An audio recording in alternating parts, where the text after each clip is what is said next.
Hi, my name is James Nielsen. This is for FTT122, and today's date is May 4th, 2024. And in today's video, I'll be showing you how to properly disassemble a cartridge. I'll start off by saying there's no live ammunition on the table or in my workspace. The cartridge we'll be using today has no primer and no powder. To disassemble this cartridge, we'll need to use our Lyman inertia puller with the proper size collet. Unscrew this, drop our collet in there, screw it on just gently so we can slide our 223 round down in there until it locks in, and then we'll go ahead and tighten it. Now you're going to want to hit this on a hard surface. I like to rotate my vise down and use this flat surface here. Now this usually takes about 1 to 3 hits to remove the bullet.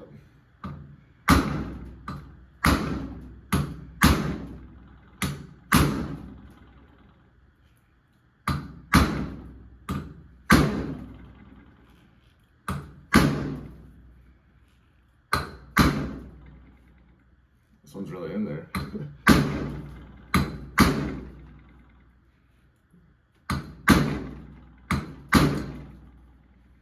And there we go, we finally got it. I don't even know how many swings that took, but we finally got it out.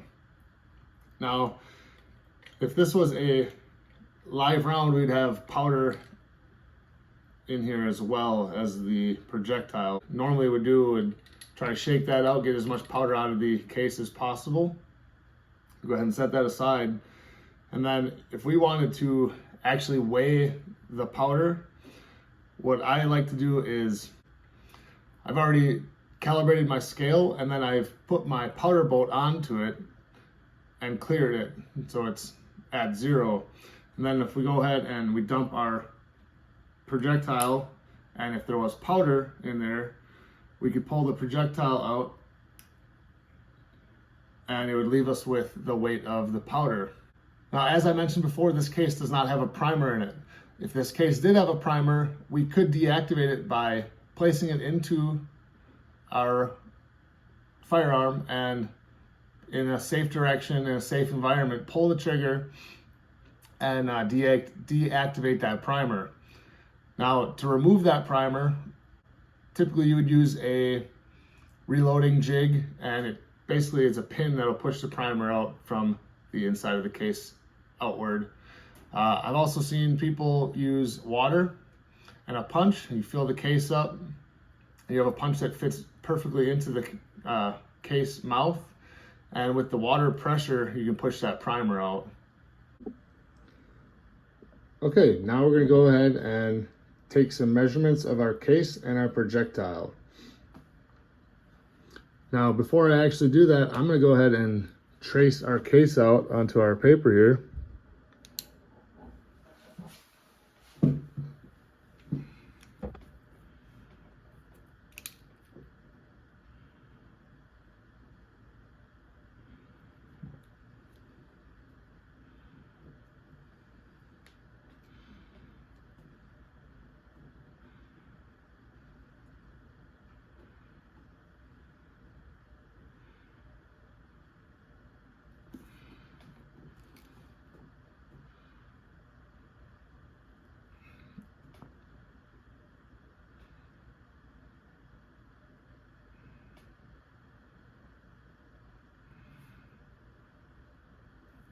And we'll go ahead and trace our projectile.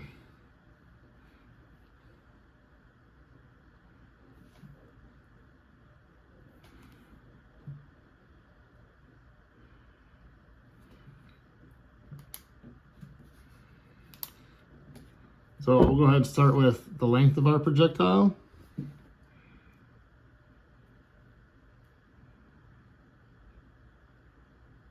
.74 inches.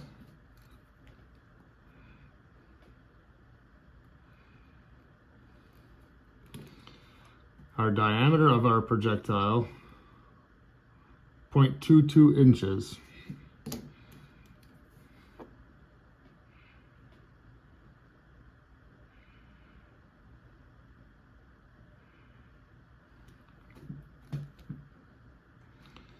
go ahead and take our case and we'll go ahead and measure the head, 0.37 inches.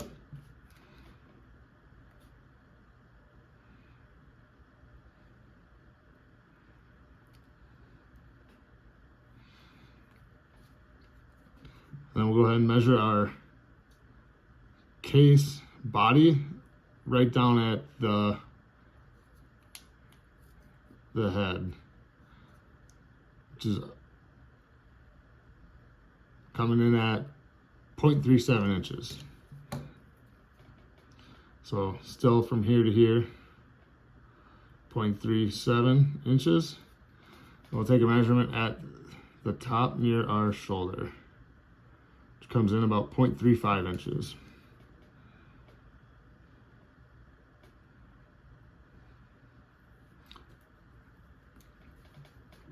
Now, if we measure the case body,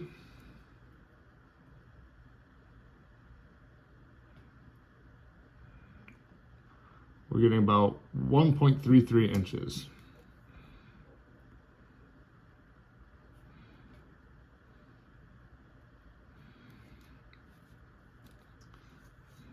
Go ahead and measure our shoulder.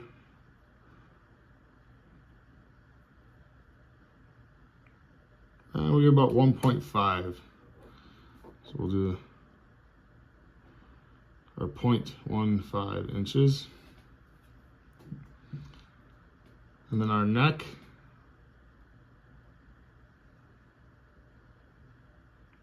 we're looking at about 0.20 inches. Now our neck diameter is 0.24 inches. So from here to here, that is 0.24 inches. And if we take a measurement at our center portion of our shoulder, which is right in between the case width, or the body width, and the neck width, right about 0.30 inches. So that's going to be about from here to here, 0.30 inches. Okay, so after drawing out our scale copy, we'll go ahead and weigh our bullet. Now this is a 223, so this should be 55 grains.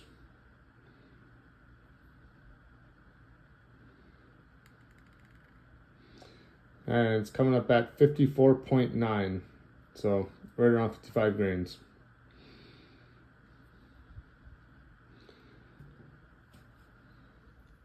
All right, that is all I have for you today.